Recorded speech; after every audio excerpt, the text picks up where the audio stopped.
First of all MPC వచ్చేసరికి maths అయితే మీరు చెప్పారు కదన్న వీడియోస్ వెయిటేజ్ మార్క్స్ వచ్చేసి మీరు పెడతా ఉంటారు కదా. సో ఉమ్, వెయిటేజ్ మొత్తం నేను చూసుకుంటా ఉంటుంది.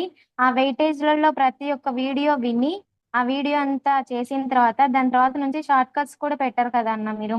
ఆ షార్ట్ కట్స్ కూడా నేను యూస్ చేసి ఏదైతే ఇప్పుడు ఒక చాప్టర్ ఉంది ఆ చాప్టర్ తర్వాత వీడియో విన్నాను. ఆ వీడియో తర్వాత షార్ట్ కట్స్ తర్వాత యూస్ చేసి ఇంకా ఏం చేశానంటే ఎగ్జామ్స్ ఉంటాయి కదన్న మనకు మార్క్ టెస్ట్ పెడతా ఉంటారు. అట్లా ఒక్కొక్క చాప్టర్ కి ఒక్కొక్క మార్క్ టెస్ట్ నేను చేసేదాన్ని. సో ఒక మ్యాథ్స్ 50 మార్క్స్ కి అయితే నేను మినిమం 25 అన్నా అటెంప్ట్ చేయాలి. ఖచ్చితంగా 25 అన్నా కరెక్ట్ అవ్వాలి అని చెప్పేసి నేను బాగా నేర్చుకున్నా అన్న మ్యాథ్స్. Okay so okay. అట్లా ఒక్కొక్క ఒక్కొక్క చాప్టర్ కి ఏమైతే నేర్చుకున్నానో నేర్చుకున్న దాన్ని బట్టి మళ్ళీ దాన్ని మార్క్ టెస్ట్ తో చేశానన్నా. అంటే ఇప్పుడు నార్మల్ గా ఒక చాప్టర్ తీసుకున్నాం, ఆ చాప్టర్ సంబంధించిన వీడియో కంటెంట్ ఏదైతే ఉందో అది ఫినిష్ చేసిన తర్వాత